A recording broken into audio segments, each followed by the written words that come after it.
Hi, welcome for another geopolitical analysis video. Thanks for tuning in. Before I start, I'd like to remind you to subscribe and also like the video, and please comment and give me a few ideas on which topic you'd like me to dive into, and also your thoughts on my content. Now, today's video is a little bit of a sad one, but at the same time, it is something that I wanted to bring to people's attention due to the immense exposure the coronavirus has had, but also the markets that we've seen have grown, but also gotten affected adversely by this virus worldwide. So the title, of course, gives it away. I'll be talking about the LNG industry and also with the oil industry and the status of Russia and the US, who have both invested heavily into the liquidated natural gas. And from what we've seen, the oil industry has taken a tremendous hit in 2019 and also this year with coronavirus. In my opinion, coronavirus was created in order to tame the growth of China and also try limit the oil consumption.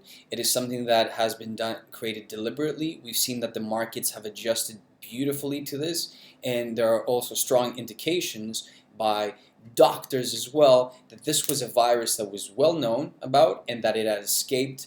And this is something that I believe we all need to take a look at because it affects our daily lives. Of course, it's tragic that hundreds of people have died, but there are a lot of indications that this was created in the lab, and also that China was specifically targeted for this in order to to curb its growth. So let's dive into the first subject. I will talk about the Russian LNG Goliath Novatek. So Russian Novatek takes lead in Germany.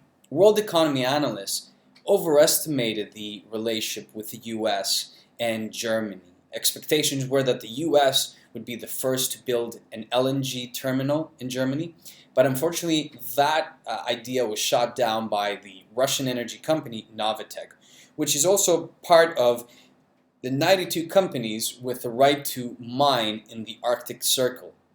Owner and CEO of the company, Leonid Mikkelsen, with partners Volga Group and Gazprom, has also the French Total Group joining forces in this Goliath of an energy company. Now, we all know that Russia has done has taken the lead in the LNG industry, and especially natural gas. We know that it's supplying through Ukraine and also through Turkey and Greece, European natural gas sources, and we know that worldwide its fleet has really increased. The LNG fleet has really increased in order to be able to supply natural gas. That we know its price is really low at the moment, but as demand increases, supply increases, so will the price, of course. Now, China was the biggest draw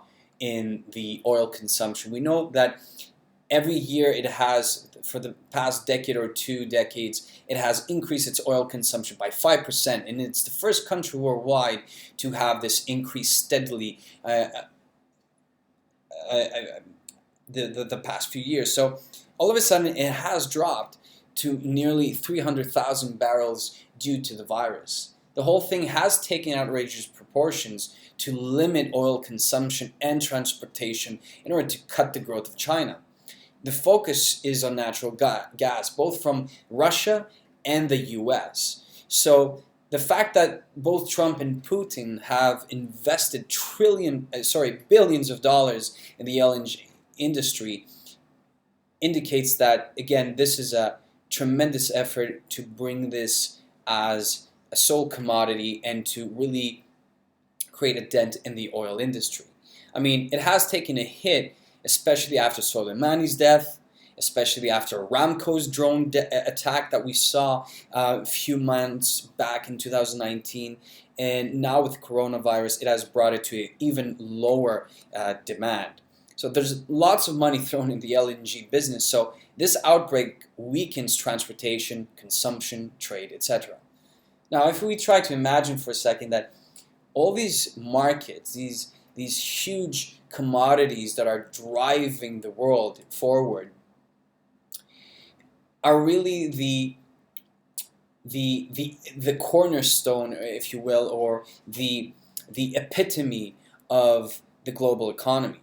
And we're seeing that there is a huge push to leave the oil consumption, but we know again that there are thousands and thousands of products out there that need oil to perpetually be produced, and we know that there's so many byproducts of oil that we use. So it's not an industry that is going to be slowly taken out of our lives. But if we notice with what's going on with climate change, there has been a systematic push to limit the consumption of plastic, to recycle more, obviously, and especially in the EU, there have been mandates and legislations to be put in place to use less oil byproducts. Is this really, though, for the good of the environment and humanity, or is this an insidious plan to really help the opposite industry of the energy markets, which is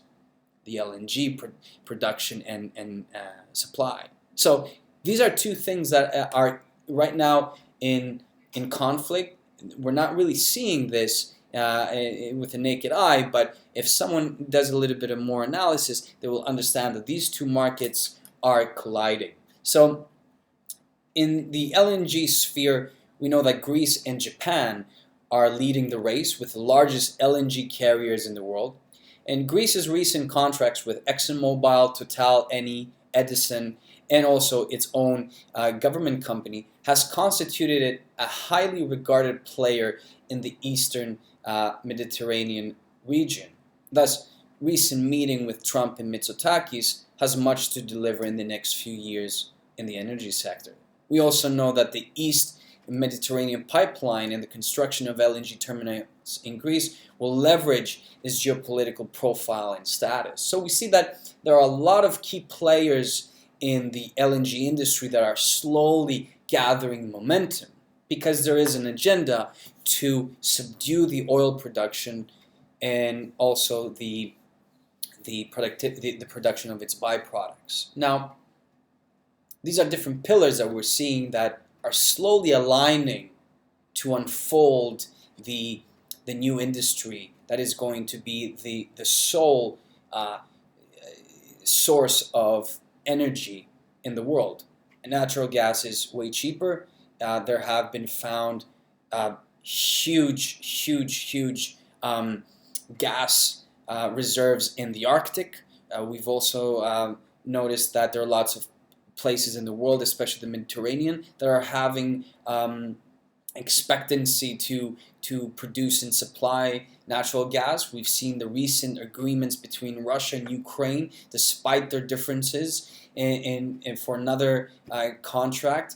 And we see that this is sort of the future. I mean, green energy was something that was pushed a lot, but natural gas is the industry that we see that there are billions of dollars thrown at. So again, my humble opinion is that coronavirus was created in a lab in order to attack the oil industry, in order to leverage the LNG industry, the natural gas industry, and also we've seen it through different world events. And sometimes in life things seem that are not related, and different parts of the world have different events, but at the same time we see that a lot of these events, as my previous videos have included, that are orchestrated in order to serve a greater agenda, a greater purpose. So again, thanks so much for watching this video. Please share with me your comments and feedback. I'd like to hear if there are any new topics you want me to dive into. And again, I know this is a tragic one. I don't mean to capitalize on the coronavirus incident, but I strongly believe that it has been created to tame China. We see sometimes that wars are not really necessary when you can have economic means to tame and limit the growth of your enemy. It is done also by creating terrorism, crisis, world phenomena that disturb the balance of supply and demand, right? Which is the key for the world economy. Thanks so much, and hope to see you again. Tune in for another topic. Please share with me your ideas, and I'll definitely come up with something soon. Thank you.